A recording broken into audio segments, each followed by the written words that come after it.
주시는 신령한 은혜로 공급받아 살게 하여 주시옵소서. 감사합니다. 부족한 자가 섰습니다. 오늘도 온전히 입술을 주관하여 주소서. 예수님의 이름으로 기도하옵나이다. 아멘. 할렐루야. 자, 오늘 12월 들어서 우리가 연말 영적 다짐을 위한 말씀으로 첫 번째, 두 번째, 세 번째 이렇게 말씀을 했고, 오늘은 결단을 해야 될 시간. 무엇을 위한 결단인가? 우리 한번 따라해 봅시다. 무엇을 위한 결단인가? 무엇을 위한 결단인가? 네, 우리가 결단을 하는데 무엇을 위해서 결단을 합니까? 아무런 이유가 없으면 안 되죠. 반드시 결단의 이유가 있어야 되겠죠. 새해엔 어쨌거나 여러분에게 더욱더 분명한 결단이 있어야 되는데 무엇을 위한 결단이어야 되느냐? 첫째는 오늘도 성경 말씀을 통해서 볼 때 하나님을 기쁘시게 하는 결단을 해야죠. 사람이 좋아하는 것이 아니라 하나님이 기뻐하시는 결단. 눈으로 볼 때는 이쪽이 유익이고 눈으로 볼 때는 이쪽이 이익 같다 할지라도 그것이 하나님이 기뻐하시지 않는 일이라면 언제든지 배제할 수 있는 그것이 믿음자죠. 그것이 신앙인이라고 말하는 것이죠. 사도행전을 보게 되고 우리 믿음의 선배들을 보게 되면 자기가 얼마든지 잘 먹고 잘 입고 잘 살고 부를 누리면서 살 수 있는 그런 조건들이 많이 있었습니다. 근데 그런 것들을 버리고 왜? 하나님이 기뻐하시지 않으니까. 또 하나님이 원하는 길로 가야 되기 때문에 자기가 가진 모든 전토, 자기가 가진 모든 본토, 친척, 자기가 가진 모든 그물과 배 이런 것들을 다 버려두고 하나님이 기뻐하시는 자리로 갔던 것이죠. 이것이 신앙이에요. 이것이 믿음인 것입니다. 내가 좋아하는 일 속에 하나님이 오셔서 이 일을 해 주시옵소서. 이것은 종교인이죠. 하나님이 기뻐하시는 일이 무엇인지 우리는 눈앞에 밝혀 있거든요. 우리가 신앙생활을 하면 그걸 압니다. 그러면 그쪽에 목적을 두고 기도하는 것이 이게 성숙된 그리스도인이죠. 오늘도 여러분에게 그런 눈들이 더욱 열려질 수 있기를 주님의 이름으로 축원합니다. 오직 하나님을 기쁘시게 해야 되겠다는 그런 결단이 오늘 다시 한번 이 시간을 통해서 있기를 주님의 이름으로 축원합니다. 자, 그러면서 내년을 맞이하면서 우리가 무슨 어떤 결단을 해야 될 것인가 몇 가지를 한번 보겠습니다. 첫째는 하나님의 말씀이 우선이라는 것을 우리가 생각해야 되죠. 자, 사도행전 4장 19절을 보겠습니다. 새벽에도 좀 보았습니다만, 자, 시작. 베드로와 요한이 대답하여 가로되 하나님 앞에서 너희 말 듣는 것이 하나님의 말씀 듣는 것보다 옳은가 판단하라. 아멘. 살 길은, 인간적으로 살 길은 저 권력자의 말을 들어야 돼요. 하나님의 말씀을 들으면 옥에 가야 되고 죽을 수도 있어요. 그런데 그러나 베드로와 요한은 어떤 것을 선택했느냐? 하나님의 말씀 듣는 쪽으로 생명을 걸고 선택했어요. 이런 선택을 내년에도 할 수 있기를 바랍니다. 이게 신앙자인 것입니다. 그래서 하나님의 말씀이 우선이라는 것에 대한 결단을 여러분들이 분명히 아주 의식할 수 있기를 주님의 이름으로 축원합니다. 열왕기상 22장 14절을 보겠습니다. 시작. 미가야가 가로되 여호와의 사심을 가리켜 맹세하노니 여호와께서 내게 말씀하시는 것 곧 그것을 내가 말하리라 하고, 이 미가야 선지자는 아방 앞에서 목숨이 경각에 달렸지만 그는 언제든지 하나님이 말씀하시고자 하는 하나님의 명령하는 것만 자기는 입술을 통해서 말할 수 있다라고 말하는 것입니다. 그래서 자기의 받은 말씀과 이 입술에서 하는 말이 틀리면은 안 되죠. 선지자는 하나님께서 받은 말씀을 입술로 그대로 선포해야 되거든요. 그런데 목숨의 위협 때문에, 재물 때문에 그것이 받기는 하나님의 말씀을 A로 받았는데 말하는 것은 B로 말하게 되면 그건 선지자가 아니죠. 그래서 주의 종이 항상 깨어있는 것은 하나님의 말씀과 그날 주시는 계시와 그리고 시대적인 분별을 그대로 선포를 해야 되는데, 형편을 보니 사정을 보니 우리 교회 성도들의 모습을 보니 이 설교해가지고는 다시 들겠다 해서 선포하지 않는다면 그거는 안 된다 그 말입니다. 내가 진리의 길에 서고 하나님의 말씀에 서서 그 말씀이 싫어서 다 떠나고 혼자만 남는다 할 때도 그것에 대한 자부심을 가져야 돼요. 여러분이 세상에서 정직하게 살고 세상에서 진실되게 살고 세상에서 좀 바보 같고 쪼다갔다 할지라도 왜 세상을 그렇게 사냐 한다 할지라도 그것이 진실이고 그것이 진리고 그것이 정직이라면 그렇게 살고 사람들이 다 떠나고 내가 그것 때문에 손해본다 할지라도 그것에 대한 가치와 자부심을 가지라 이거야. 이게 예수 믿는 사람이죠. 만약에 다 세상 따라가고 만약에 다 진리고 뭐고 떠나서 내가 유익을 따라간다면 이 세상의 진리는 누가 세워요? 이 세상의 공의는 누가 세웁니까? 이 세상 앞으로 미래를 향하여서 어떤 구심점을 누가 세워나가느냐 이 말이에요. 그 몫이 누구에게냐? 사실은 이 땅의 지식인들이 해야 되는데 지식인들보다도 배운 사람들보다도 더 권력 있는 사람들보다도 더 차원이 있는 그리스도인들이 그 일을 해야 되고 그리스도인들이 그 일을 여태까지 수천 년 동안 해온 것입니다. 권력자가 제대로 나갑니까? 지식인들이라고 바로 가요? 삼성전자에서 연봉을 수억씩 받아도 중국에서 몇 배 준다 그러면 홀랑 넘어가는 게 지식인이에요. 그러나 하나님의 사람은 그런 것에 휘둘리면 안 된다 그 말이에요. 그 어떤 권력자의 칼날 앞에서라도 하나님이 명령하시는 것을 그대로 전달할 수 있는 게 이게 예수 믿는 사람이거든요. 여러분들 이런 신앙의 결단을 할 수 있기를 주님의 이름으로 축원합니다. 예레미야 20장 9절을 보겠습니다. 시작. 내가 다시는 여호와를 선포하지 아니하며 그 이름으로 말하지 아니하리라 하면 나의 중심이 불붙는 것 같아서 골수에 사무치니 답답하여 견딜 수 없나이다. 예레미야 선지자는 바벨론으로 끌려가는 것에 대해서 백성들이 아주 싫어합니다. 왕들도 싫어하고 권력자들이 싫어합니다. 무슨 우리나라가 이스라엘이 이 당시 이제 유다죠. 남유다가 왜 바벨론으로 70년을 끌려가느냐?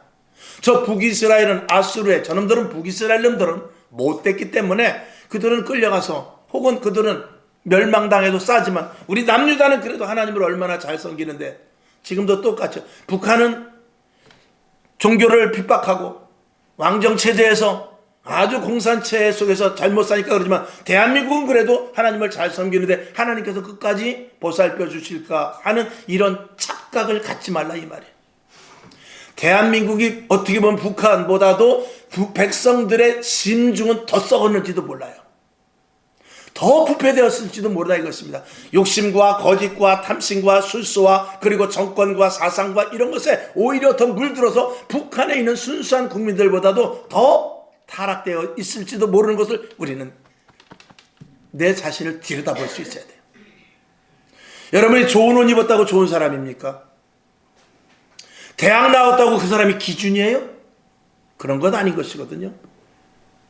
그 사람의 중심에 온전한 진리의 말씀, 선과 악을 구별할 수 있고 분별할 수 있는 그 분명한 것이 있어야 그 사람의 진짜 인간으로서의 가치가 있는 것이지.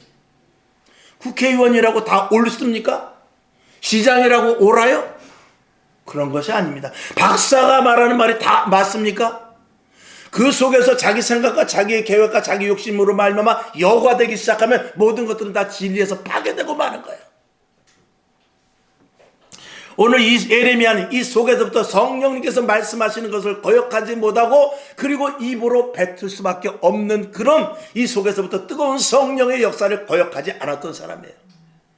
오늘도 여러분 마찬가지입니다. 내 속에서 두 가지 법이 사도 바울의 고백과 같이 두 가지 법이 내 속에서 하는 것이죠. 하나님의 뜻을 따르라. 아니야, 네가 유익을 따르라. 언제든지 내 안에서 두 법이 싸운다고 사도 바울도 말했는데 그러면서 이 속이 얼마나 속상한지 오호라 나는 곤고한 자로다 그랬어요.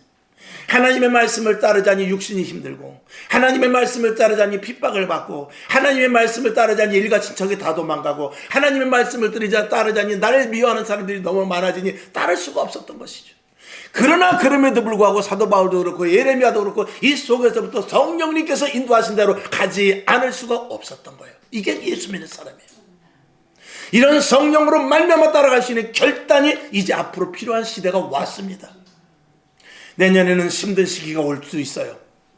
그것을 바라는 것은 아니지만 우리는 준비를 해야 돼요. 그래서 내년에는 사상적으로, 경제적으로, 사회적으로 또 친구들 간의 관계, 내가 갖고 있는 이 그룹 속에서도 나를 멀리하고 내가 소외당하고 내가 따돌림을 당하고 내가 예수 믿기 때문에 소외될 수 있는 일이 생길 수 있다는 것을 각오해야 돼요. 그러나 그럼에도 불구하고 이렇게 살아서는 나 망하겠다, 이렇게 살아서는 내가 외톨이 되겠다 할 것이 아니라, 그것이 여러분이 가지고 있는 마음의 진심이요, 여러분이 가지고 있는 그 생각과 그 자리가 진리의 자리요, 성령의 인도하심의 자리라면 그것을 끝까지 고수하라 이 말이에요. 결국은 그것 때문에 오게 가고, 결국은 그것 때문에 내가 물질이 다 빼앗기고, 결국은 그것 때문에 나 혼자 외톨이가 된다 할지라도 그 가치를 가지고 지켜라 이 말이에요. 이게 그리스도인은 이 세상에, 예수 믿는 사람은, 교회는 이 땅의 모든 것의 최후의 보루예요. 다 무너져도 교회는 남아 있습니다. 진리가 허구가 돼도 교회만큼은 진리를 지켜야 돼요. 이것이 그리스도인으로서 마지막 때 살아나가는 가치입니다. 이것이 없으면 예수 믿는 것, 신앙생활하는 것 아무런 가치가 없어요. 하나의 무엇에 불과하느냐? 그저 점집에 가서 점쳐가지고 잘 사는 것밖에 되지 않는 거예요. 선앙당에 가서 비는 것과 다름이 없다 이 말이죠. 그렇게 신앙생활 하려면 애당초 물 건너가는 것입니다. 그래서 예레미야와 같이 성령의 강력한 역사로 말미암아 움직이지는 사람같이 마지막 때는 여러분에게서 성령님께서 지시하시거든요. 아무리 힘들어도 말씀하시거든요. 내 생각이 크다 할지라도 이 작은 곳에서 세미한 음성으로, 그건 아닌데 왜 그렇게 했어? 그쪽으로 가지 말라니까. 아니에요. 나는 이것이 옳다고 생각해요. 그래도 성령님께서 계속해서 말씀하고 있거든요. 그 음성을 누가 듣느냐? 오늘 여러분은 그 음성을 듣고 강력한 그 성령의 인도하심에 따라 내가 움직이지 않을 수밖에 없는 그런 자가, 그런 성도가 될 수 있기를 주님의 이름으로 부탁을 드립니다. 자, 그 다음에 다니엘서 3장 17, 18, 19절 시작. 만일 그럴 것이면 왕이여, 우리가 섬기는 우리 하나님이 우리를 극렬히 타는 풀무 가운데서 능히 건져내시겠고 왕의 손에서도 건져내시리라. 18절. 그리 아니하실지라도 왕이여, 우리가 왕의 신들을 섬기지도 아니하고 왕의 세우신 금신상에게 절하지도 아니할 줄을 아옵소서. 19절. 느부갓네살이 분이 가득하여 사드락과 메삭과 아벳느고를 향하여 낯빛을 변하고 명하여 이르되 그 풀무를 뜨겁게 하기를 평일보다 7배나 뜨겁게 하라 하고. 아멘. 하나님이 어떤 위기와 힘든 가운데서도 우리를 도와주실 것이라는 믿음에 대한 결단이 있기를 바랍니다. 죽는다 할지라도, 죽으면 죽으리라 하는, 죽는다 할지라도, 내가 이 자리에서 죽는다 할지라도 천국이 중요하지 않느냐? 내가 이 자리에서 핍박을 당한다 할지라도 천국이 중요하지 않느냐? 내가 저 사람 때문에 생명에 가해지는 한이 있다 할지라도 그래도 천국이 중요하지 않느냐? 그리고 하나님께서 반드시 도우시면 도우실 것이고 그리 아니하신다 할지라도 나는 하나님의 말씀에 쓸 것이라는 이런 결단을 하는 것이죠. 다니엘의 세 친구는 절하지 않았습니다. 느부갓네살 왕이 화가 바짝 올랐습니다. 그래도 내가 너를 얼마나 생각했는데, 내가 너희들을 얼마나 생각했는데 나를 배신해? 이런 일들이 있을 수 있습니다. 인정상, 사람의 의리상, 사람의 관계상, 부부간에도 그렇고 일가 친척도 그렇고 자녀간에도 그렇고 사업장의 관계도 그렇고 친구들 간의 관계고, 인정에 이끌려서 신앙을 제대로 돌아보지 못하면 그 사람은 신앙인 아닙니다. 신앙은 차가운 것이에요. 신앙은 칼과 같습니다. 신앙은 철저하고도 분명해서 1 더하기 1은 2라는 공식이 분명히 나오는 그런 게 신앙이에요. 그래서 어떤 미지근하게 설마 이것은 넘어가겠지? 여러분, 3 더하기 4를 아무리 한 5 정도 하면 안 될까? 되지 않습니다. 그렇게 될 수가 없어요. 공식은 그대로 대입하면 2는 4, 2, 3은 6, 그냥 그거는 0.001이라도 변개될 수가 없는 거예요. 신앙도 그런 차원에서 우리가 봐야 돼요. 이런 예화는 있습니다. 상구 27이라고 그러니까 옆에서 야, 뭐가 상구 27이야? 28이지. 야, 상구 27이지 어떻게 28이냐? 아니야, 상구 27이야. 28이야. 그래가지고 둘이 법원에 갔어. 옛날 이야기로 말하면 원님 앞에 갔어. 원님 앞에 가가지고 둘이서 싸움을 했는데 원님이 물어봅니다. 너희들 왜 왔느냐? 예, 상구 27인데 얘가 자꾸 28이라고 그러네요. 그 원님이 물어봅니다. 야, 상구 27이냐 28입니다. 28이라니까요. 진짜 28로 믿냐? 예, 28이에요. 너는 어떻게 생각해? 상구 27 아닙니까? 27이 맞죠? 그 원님이 말한다. 저 상구 27이라고 한 놈을 데려가서 몽둥이로 빠따를 10대 때려가지고 내보내라. 그러니까 상구 27이라고 했던 사람이 아니 이게 상구 27이 맞는데 왜 그러죠? 그랬더니 너는 그런 바보와 같이 논쟁을 하는 멍청이니까 네가 더 맞아야 돼.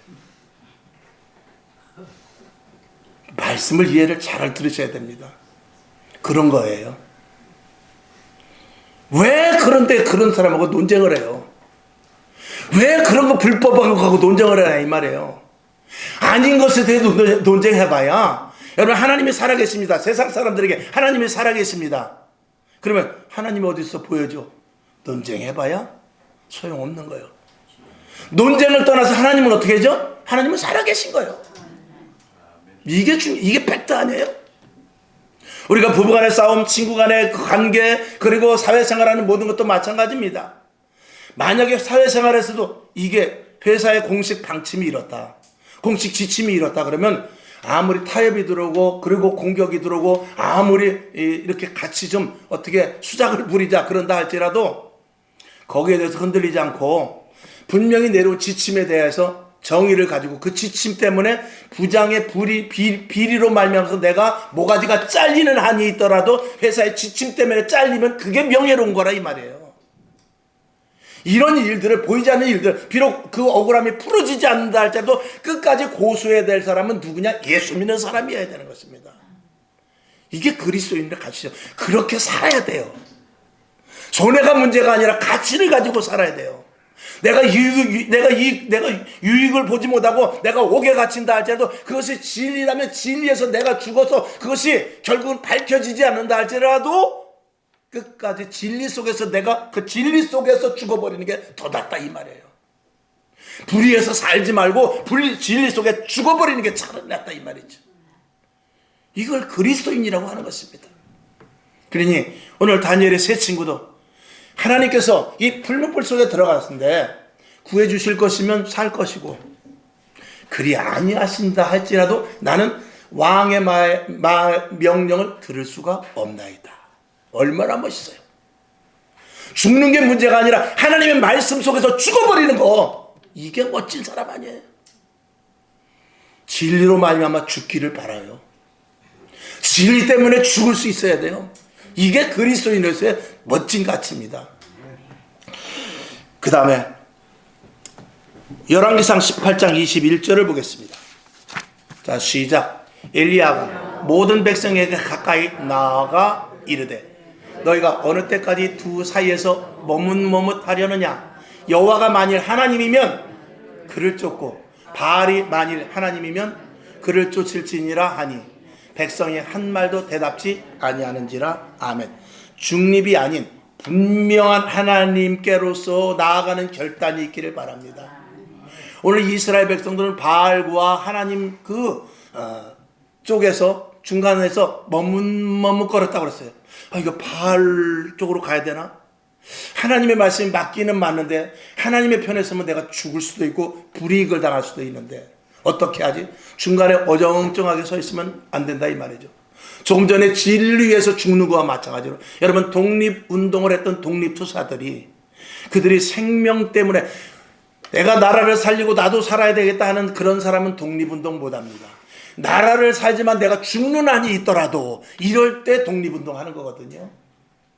하나님의 말씀도 마찬가지입니다. 중립적인 위치에서 이것도 아니고 저것도 아니고 눈치 봐서 내가 나중에 이기는 쪽으로 가리라. 이런 것은 용납이 되질 않습니다. 하나님의 일이 실패당해, 하나님의 일이 멸시를 당해, 하나님의 일이 끝까지 세워지지 않았다 할지라도 그것이 하나님의 일이라면 그 편에 서서 죽을 수 있어야지 중립에 어정쩡하게 서서는 안 되는 것입니다. 지금 이 시대에 교회가 어떻습니까? 교회가 바른 말을 합니까? 시대가 이렇게 흑암의 시대 속에서도 말 한마디 못하고 그저 겨우 성경 찾고 하나님 여호와는 나의 목자시니 푸른 초장에 있을지어다. 하나님의 말씀을 듣고 살게 해 주시옵소서. 그렇게만 성경의 얼굴을 파묻고 자기 자신을 숨겨서는 안 되는 것입니다. 그리스도인들은 마찬가지입니다. 옳은 것과 그른 것에 대해서 말하지 못하면 그게 무슨 벙어리지 무슨 사람이요. 시대에 대해서 이렇게 돌아가는 것에 대하여서, 그리고 앞으로 하나님이 일하는 것에 대하여서 거역하고 반대하는 것에 대해서 아니다라고 말할 수 있어야 되고, 정치가 됐든 사회가 됐든 경제가 됐든 모든 부조리 속에, 친구에게도 마찬가지예요. 여러분 친구가 잘못됐다고 했을 때 그 친구를 안 보든지 아니면 그 친구에게 잘못됐다고 말하지 않겠어요? 내 자식이 잘못되는데 알아서 하겠지 그러는 부모가 어디 있습니까? 내 나라가 지금 쓰러져 가는데 내 나라 어떻게 되겠지 그렇게 할 수 있어요? 말도 안 되는 거 아니겠어요? 중간이 어디 있습니까? 중간. 성경은 요한계시록에서 그렇게 말씀하고 있어요. 너희가 차든지 떠엎든지 해라. 미지근하면 내가 다 토해버리겠다 그랬어요. 여러분, 우리 교회가 하나님 앞에 토해짐을 받으면 어떻게 되겠어요? 우리 성도들이 하나님 앞에 토함을 받으면 어떻겠어요? 그렇다고 해서 여러분들이 지금 나는 그래도 우측에 서 있으니까, 그래도 나는 좌측에 서 있으니까 뜨겁고 차고 이것을 말하는 게 아니에요. 하나님의 말씀에 생명을 걸 수 있냐 이거예요. 여러분이 잘했다고 하는 것에 대해서, 진리의 말씀에 대해서 책임지고 끝까지 거기에 생명을 걸 수 있느냐 이거예요. 오늘도 제가 이렇게 선포 말씀하지만 직접적으로 저 바깥에서 칼을 들고 아니면 총을 들고 내 목숨을 노린다면 말씀이 바뀌어진다면 그건 아니죠. 오늘도 여러분이 다짐 속에서 아유 예수 믿고 잘 살아야지, 아유 하나님 말씀대로 살아야지 했지만 환경에 따라서 바뀌어진다면 그건 신앙 아니죠. 신앙과 믿음은 형편과 사정에 따라 바뀌는 것이 아닙니다.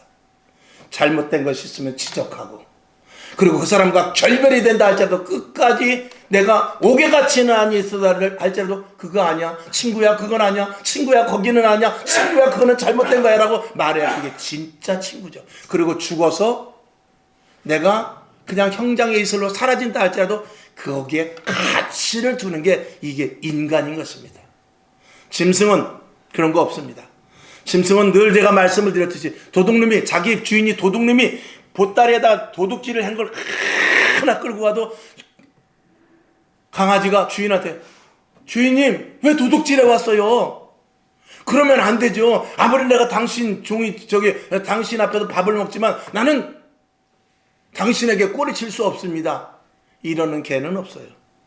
개는 주인이 도둑놈이고 그날 금고를 털어왔든지 남의 집에 가서 뭐 좋은 옷을 밍크코트로 훔쳐왔든지 그거에 관계없이 개는 주인만 들어오면 무조건 꼬리치고 반갑다고 소리칩니다. 사람이 그래서 되겠어요? 사람이 친구에게 그래서 되겠어요?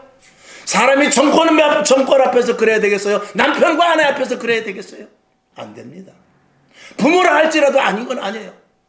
부부간에 옆에 아버지와 우리 아버지와 싸웠어. 근데 가만히 보니까 우리 아버지가 조금 잘못한 것 같아. 그렇다고 해서 무조건 우리 아버지 편을 들면 그는 아들이지만 그 아들은 불효박심한 아들이에요. 아무리 내 아버지라 할지라도 잘못했으면 뜯어 말리고 아버지 이건 아버지가 잘못했네요 말할 수 있어야지. 대한민국은 피가 끈끈하기 때문에 그렇게 말하는 사람 없습니다. 무조건 내 새끼 편이에요. 무조건 내 엄마 편입니다. 내 아버지 편이에요. 그리고 잘잘못은 나중에 따지는 거죠.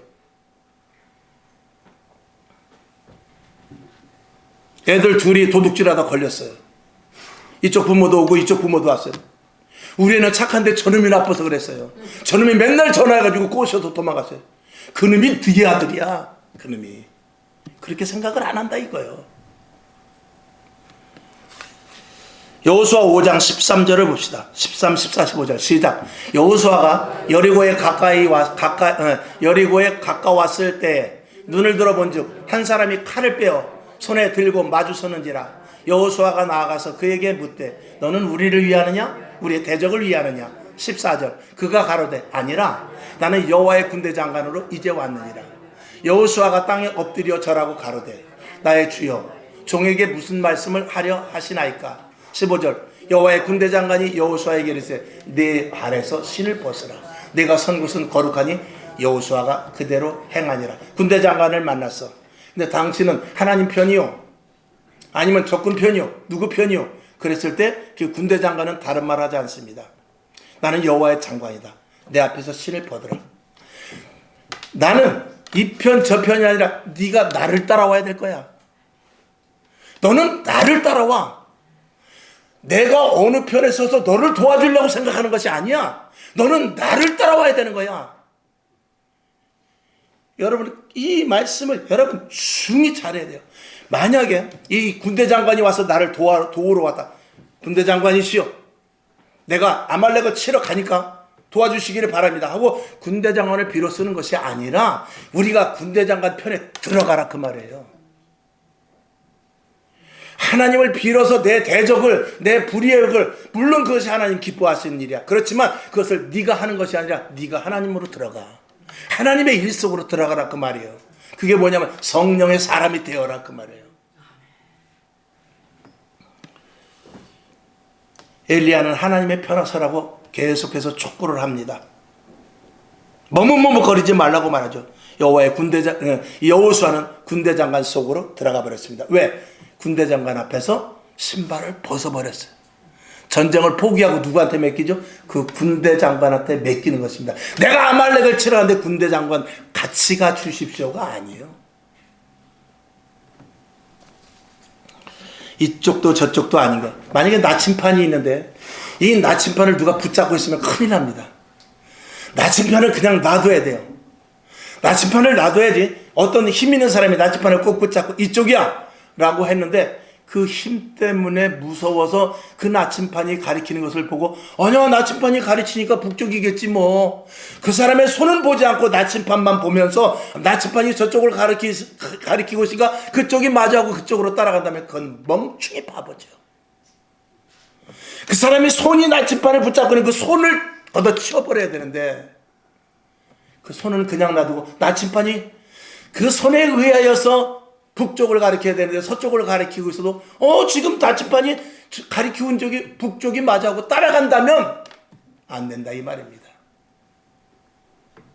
이 시대 정치, 사회, 경제, 문화, 종교인들 나침판을 보지 말고 나침판에 주관하시는 자가 누군가를 봐야죠. 북극성을 향하고 있는가, 그 손으로 붙잡고 있는가, 이걸 잘 봐야 되지 않겠습니까? 만약에 오늘도 이렇게 찬양을 했습니다만 오늘 구주여 강풍 일어 찬양을 했습니다. 성가대장님 음이 좀 높은 것 같은데 한 두 키만 낮춰서 할까요? 안 되죠.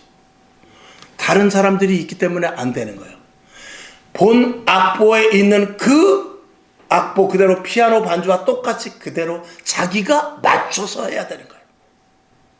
누구를 따라가야 되죠? 악보를 따라가야 되는 거예요. 내가 음정이 얕다고 해서 키를 낮추는 게 아니에요. 현장에 가보면은 사계물이라고 있어요. 사계물이 그 다림줄인데 이렇게 해가지고 수평을 잡고 수직을 잡는 거예요. 그래갖고 담을 쌓아 올릴 때 줄을 쭉 늘어가지고 이 담이 똑바로 된다 이걸 봐야 되는데 누가 밑에서 그 밑에 줄을 살짝 잡으면 그 담은 거꾸로 올라가는 거예요. 옆으로 비스듬하게 피사의 사탑과 같이 올라가게 됩니다. 이 시대의 다림줄이 무엇입니까? 이 시대의 나침판이 무엇이요? 이 시대의 정확한 악보가 무엇입니까? 바로 하나님의 말씀이에요. 그리고 성령의 감동하심입니다. 중간에서 내가 좋아하는 쪽으로, 어떤 사람이 내가 좋아하는 쪽으로 틀어졌다고 해서 그쪽으로 가는 게 아니라 분명하게 북극성을 가리키고 있느냐 나침판을 봐야 되고, 분명하게 저 사람들이 악보대로 하고 있느냐를 봐야 되는 것이 이게 이 시대에 눈이 뜨여지는 분별할 수 있는 자들의 모습인 것입니다. 모두가 다 눈이 가렸어요. 성경은 말합니다. 이사야 선지자도 그렇고 성경 예수님도 그렇고 눈은 있어도 보지 못하고 귀는 있어도 듣지 못하고 입이 있어도 말하지 못하는 벙어리와 같은 자들에게 깰지어다. 눈이 열려질지어다. 귀가 열려질지어다. 입술이 열어질지어다. 오늘 이렇게 말하고 있거든요. 그리스도인들이 왜 침묵합니까? 왜 그리스도인들이 바른 말을 듣지 못합니까? 왜 그리스도인들이 바른 실체를 보지 못하고 포장된 것을 보냐 이 말이죠. 시대가 지금 어떻게 돌아가는데? 사도 바울은 권력자를 따라가지 않았어요. 오늘 베드로와 요한도 하나님 앞에서 하나님의 말씀 듣는 것이 옳은가? 아니면 너희들 권력자의 말을 듣는 것이 옳은가? 너희가 한번 판단해 봐라. 이렇게 말할 정도로 하나님을 언제든지 염두에 두은 그런 사도 바울, 또 믿음의 모든 선배들이죠. 결론으로 말씀을 드립니다. 여러분, 생명을 거는 사람, 하나님의 말씀에, 진리에 생명을 거는 사람, 그 사람이 모든 역사를 써나가는 거예요. 그 사람이 희생이 됐다 할지라도 예수님이 이렇게 말씀하죠. 한 알의 밀알이 땅에 썩어져 죽으면 많은 열매를 맺는다. 무엇을 위하여? 진리를 위하여 죽는 거예요. 십자가에서 죽으셨어요. 우리의 모든 죄를 해결하기 위하여 죽으셨어요. 오늘 저와 여러분 무엇을 위하여 살며 무엇을 위하여 죽을 거예요? 하나님의 말씀에 의하여서, 성령의 인도하심에 의하여서, 말씀에 의하여서 살고 죽는 게 이게 그리스도인이에요. 세상 시류를 따라간다면 예수와 나와는 전혀 관계가 없게 되는 것입니다. 에스더 4장 16절을 한번 봅시다. 자, 시작. 당신은 가서 수산에 있는 유대인을 다 모으고 나를 위하여 금식하되 밤낮 3일을 먹지도 말고 마시지도 마소서. 나도 나의 시녀로 더불어 이렇게 금식한 후에 규례를 어기고 왕에게 나아가려니 죽으면 죽으리라. 아멘. 생명을 거는 결단이 있어야 돼요. 죽으면 많은 거지 뭐. 진리를 위해서 죽었을 때 그것보다 값진 것은 없는 것입니다. 생명을 구하다, 여러분이 그전 영화 같은 데 보면은 내 사랑하는 사람이 혹은 어린아이가 나와 생면부지인 사람이 횡단보도를 건너가고 있는데 차가 과속으로 달려와. 근데 나도 모르는 가운데 그 사람을 밀쳐내고 내가 죽었어. 내가 살았으면 얼마나 좋겠어. 근데 죽어버리고 그 사람을 살았어. 그게 진짜 생명의 가치지. 100살까지 살면 뭐해? 여기서 뭐한다라는 것은 제가 그냥 무식하게 뭐하다는 것이 아니라 의미 없이 살면 뭐하냐 이거죠. 차라리 한 사람을 밀어박치고 내가 죽고 그 사람을 살리고 죽는 게 이게 진짜 멋진 인생 아니냐 이거예요. 이런 의미에서 진리 가운데 들어가서 진리 안에서 죽어라 이 말이에요. 하나님의 말씀 안에서 죽어라 이 말이에요. 진리를 위하여, 말씀을 위하여 죽는 자가 적다 그랬어요. 마태복음 14장 3절과 4절을 봅시다. 시작. 전에 헤롯이 그 동생 빌립의 아내 헤로디아의 일로 요한을 잡아 결박하여 옥에 가두었으니, 세례 요한은 이 헤롯이 자기 부인을 내버려두고 자기 여동생을, 자기 처제를 결혼한 것에 대하여서 정치적으로 이야기를 합니다. 그렇게 하면 안 됩니다. 그건 잘못된 것입니다. 그리고 헤롯에 대한 잘못된 것들을 계속 이 세례 요한이 이야기합니다. 결국은 헤롯의 눈에 나서 목 베임을 당하여 죽는 일이 생깁니다. 그는 헤롯이 자기가 잘못을 하든지, 헤롯은 왕이니까 잘못할 수도 있잖아요. 잘못을 하든지 말든지 그 사람이 범죄를 저지르든지 신경 안 쓰면 안 죽었어요. 근데 잘못한 것을 지적하다가 죽은 거예요. 누가 아무도 말 못해요. 밑에 신하도 말 못합니다. 밑에 군대 장관도 말을 못해요. 밑에 서기관들 바리새인도 말 못해요. 근데 누가 말했죠? 세례 요한이 말했어요. 헤롯 당신 잘못된 거 아니야? 뭐가지 땡가당 죽었어요. 그렇게 죽으라 이거예요. 이게 예수 믿는 사람이지. 죽으면 어때요?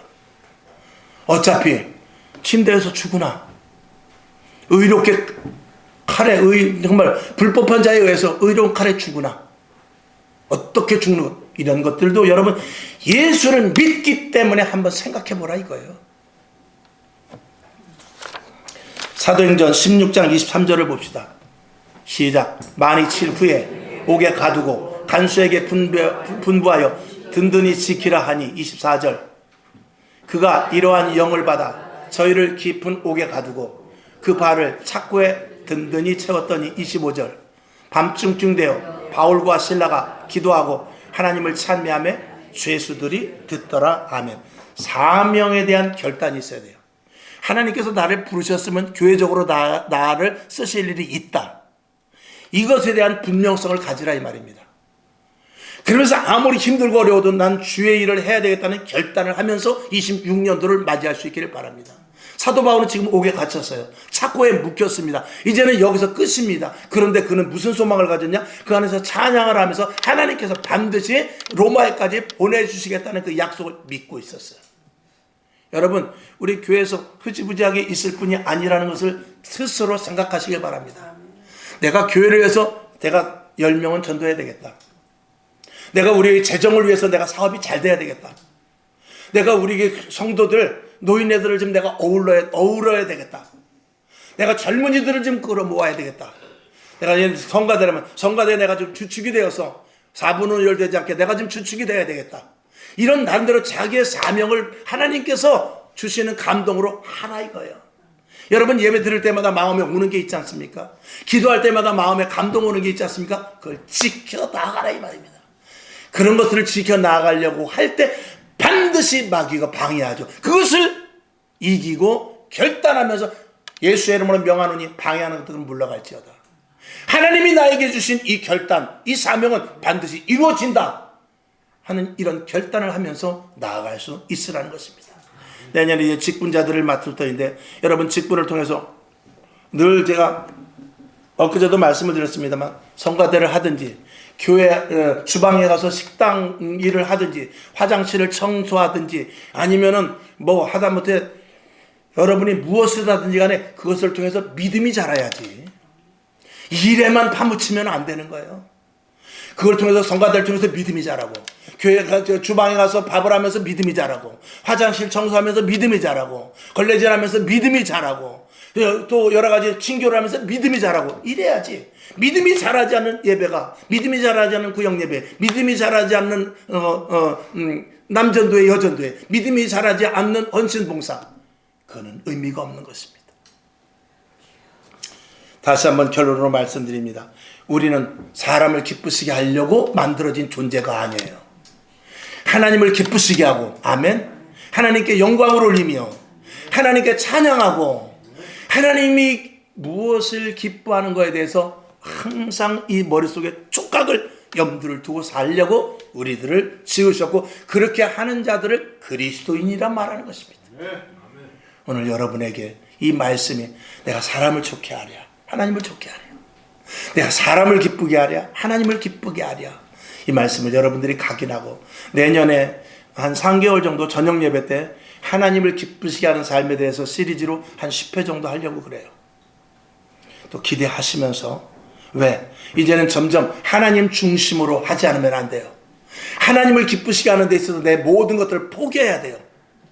그래야 하나님이 나를 들어서 쓰셔서 가정, 직장, 사업장, 계획하는 모든 일에 이 상황과 일어나는 앞으로 26년도의 경제적인, 사회적인 이런 모든 상황에 관계없이 하나님이 나를 요셉과 같이, 이삭과 같이 이끌고 가주십니다. 여러분에게 이 은혜를 내년도에 반드시 받아서 우리 성광교회 가치를 지니는 여러분 될 수 있기를 주님의 이름으로 축원합니다. 하나님 아버지 감사합니다. 힘 주시옵소서. 말씀을 지키기가 어려울 수 있습니다. 생명을 담보로 해야 되기 때문에 그렇습니다. 그러나 생명의 가치를 그곳에 쏟아부을 때 하나님은 우리의 생명을 책임져 주실 것이고, 또 후에 자녀들에게, 후대에게 많은 열매가 맺어져 아브라함의 하나님, 이삭의 하나님, 야곱의 하나님의 복이 그대로 전수될 줄로 믿습니다. 예수님의 이름으로 축복하고 기도하옵나이다. 아멘.